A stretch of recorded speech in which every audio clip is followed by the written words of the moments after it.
Existe una forma de construir una casa que resiste un huracán sin un solo daño, que cuesta la mitad que una vivienda normal y que 10 personas pueden levantar en un solo día sin ser albañiles.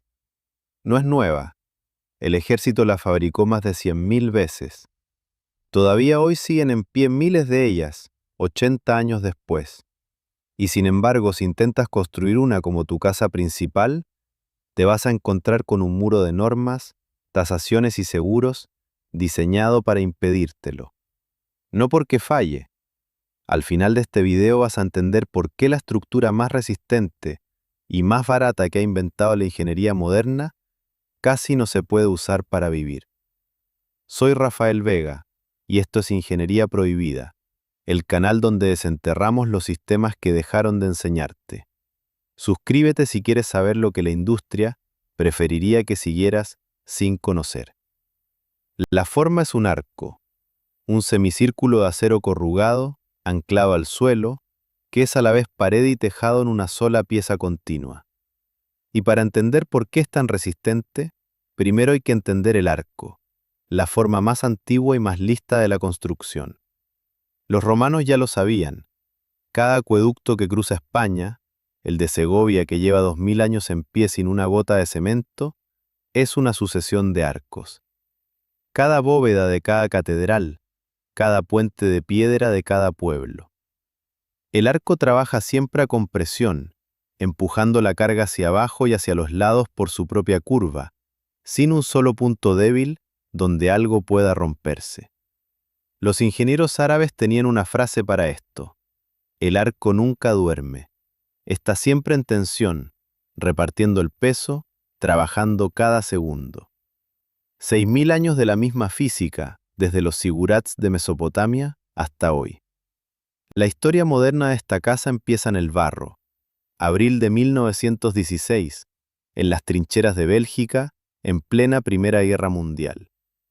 Un ingeniero de minas convertido en oficial, el mayor Peter Nissen, mira cómo todo lo que construyen sus hombres se hunde en el lodo de Flandes. Los refugios se derrumban, los almacenes se pudren.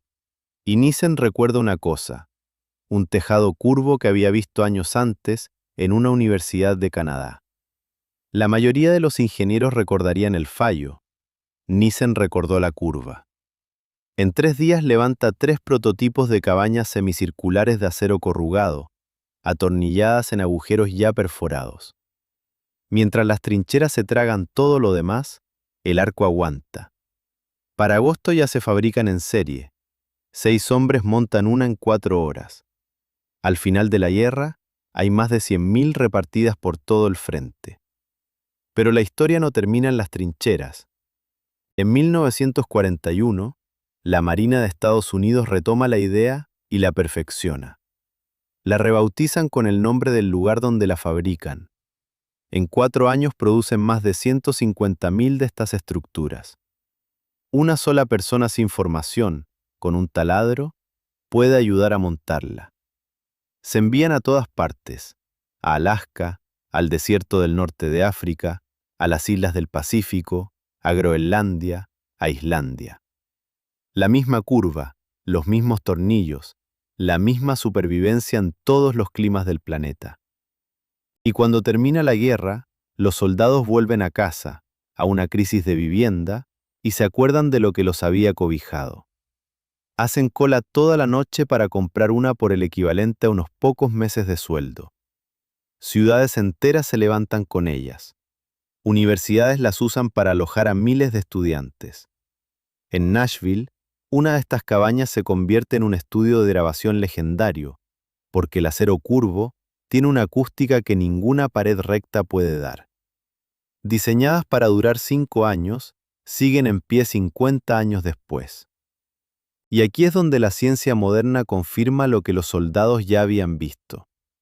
Cuando los ingenieros metieron por fin una de estas formas en un túnel de viento y la compararon con un tejado normal a 2 aguas, descubrieron algo notable.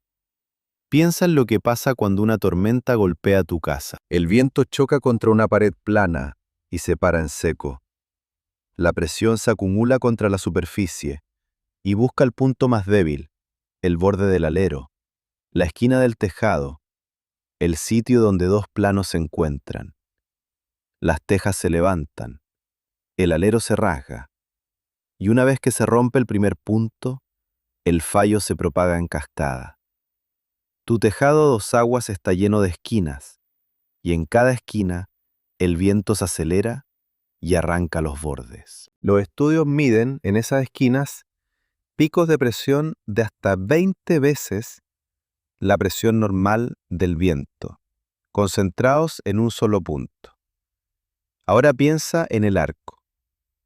No tiene paredes planas donde el viento choque, no tiene esquinas donde se acelere y arranque. El aire fluye sobre la cáscara curva como el agua sobre una piedra en un río, de forma suave y continua, sin esos picos de presión que destrozan los edificios. No es que el arco sea más fuerte que el viento, es que no le da al viento nada a lo que agarrarse. Los estudios de túnel de viento midieron que las formas curvas reducen las fuerzas de arranque hasta en un 30% comparadas con un tejado a dos aguas. No un poco mejor, categóricamente distinto. Y hay un segundo motivo, quizá el más importante. Tu casa tiene una junta entre la pared y el tejado, una costura donde dos sistemas distintos se encuentran. Esa costura es donde empieza el fallo. Los investigadores de huracanes lo documentan una y otra vez. El tejado se levanta por la junta y todo lo demás le sigue. El arco no tiene esa costura. Pared y tejado son una sola pieza continua, atornillada directamente a los cimientos. Los ingenieros lo llaman un camino de carga continuo. La fuerza baja directa al suelo, sin ninguna junta que separar. Sin punto débil, sin punto de fallo, sin cascada. Y esto no es teoría. En agosto de 2004, el huracán Charlie, categoría 4, con vientos de 240 kilómetros por hora, arrasó la localidad de Punta Gorda, en Florida. Las casas de estructura de madera de alrededor quedaron aniquiladas, con los tejados arrancados de cuajo. Un hombre llamado Scott Rambo tenía una de estas casas de arco de acero. Sus palabras: nuestra estructura de acero lo superó con nota. Pasó un huracán de categoría 4 sin una sola arruga en las chapas. Sin una sola arruga. 240 por hora y ni una reparación. Ahora, la comparación de coste remata la historia. Una casa de arco de acero terminada cuesta más o menos la mitad que una vivienda convencional del mismo tamaño. Y a lo largo de 30 años, la casa normal necesita cambiar el tejado, tratar la carpintería, pintar, reparar humedades, decenas de miles de euros en mantenimiento. La de acero no necesita casi nada. Una resiste la tormenta, la otra se convierte en el parte del seguro. Entonces, si la física está probada, si el coste es menor, si la durabilidad está documentada, la pregunta deja de ser de ingeniería. La pregunta pasa a ser otra. ¿Quién decidió que no puedes vivir en una? Sigue el dinero y lo entiendas rápido. Porque una estructura que resiste todo, que cuesta la mitad y que no necesita mantenimiento, tiene un problema desde el punto de vista del negocio. Una casa que puedes construir por poco dinero no genera una hipoteca enorme a 30 años. Una casa que no necesita cambiar el tejado no genera contratos de mantenimiento. Una casa que sobrevive a los temporales no genera partes al seguro.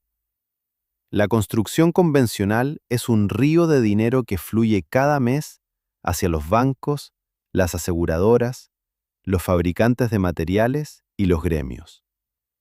Una estructura que no se puede medir, que no se puede revender fácil, que no encaja en la casilla de lo de siempre, rompe ese río. Y por eso, aunque supere todos los estándares de seguridad, se la aparta. No con una prohibición y un debate público. Se la aparta por los lados. Las normas de construcción y de urbanismo se escribieron alrededor de la casa de siempre, de ladrillo y hormigón, con ángulos rectos. Una forma curva de acero, que ni siquiera existía cuando se redactaron muchas de esas normas, simplemente no encaja. Los bancos financian lo que ya conocen y lo que pueden revender rápido. Así que una casa distinta se topa con tasaciones bajas y con exigencias de entrada mucho más altas. Las aseguradoras la clasifican como construcción no estándar y le cobran más, aunque objetivamente resista mejor el fuego, el viento y la humedad, solo porque su forma rara no encaja en sus programas de cálculo. El propio inventor de la cúpula geodésica, otra forma curva brillante, lo dijo con todas las letras. Las normas de construcción se crearon para estructuras con ángulos de 90 grados. Lo que no tiene 90 grados no encaja, y lo que no encaja no se aprueba. Ahora, voy a ser honesto contigo, porque en este canal no vendemos remedios milagro. Una casa de arco de acero no es perfecta para todo el mundo. Tiene sus contras reales. El interior curvo es más difícil de aprovechar en los bordes, donde la pared baja. El acero desnudo necesita un buen aislamiento, si no, se condensa y suda por dentro. Y ahí sí puede aparecer humedad, exactamente lo contrario de lo que buscas. Y hay un detalle que quien vive en una te dirá enseguida. Cuando llueve fuerte sobre la chapa, el ruido es notable. Hay que aislarlo también contra el sonido. No es magia, es ingeniería, con sus ventajas enormes y sus condiciones. Pero fíjate que ninguna de esas condiciones es un fallo de seguridad. Son cosas de diseño que se resuelven. La estructura, lo importante, es de las más resistentes que existen. Y si quieres saber cómo se orienta, cómo se aísla bien, qué cimientos necesita y qué errores evitar, lo he reunido todo, explicado paso a paso y con la letra pequeña en mi manual. Tienes el enlace en el comentario fijado, aquí debajo. Pero aunque no lo cojas, lo que acabas de aprender ya es tuyo. Úsalo, porque la física no ha cambiado. El acero no se ha debilitado. Lo único que se ha multiplicado son las normas. El arco lleva 6.000 años esperando, bajo los zigurats, dentro de los acueductos romanos que todavía cruzan nuestras ciudades, en los campos de batalla de 2 guerras mundiales. No necesita tu permiso, no necesita tu financiación. Necesita solo unos cimientos, unas decenas de tornillos y alguien dispuesto a construir lo que las normas se olvidaron de prohibir.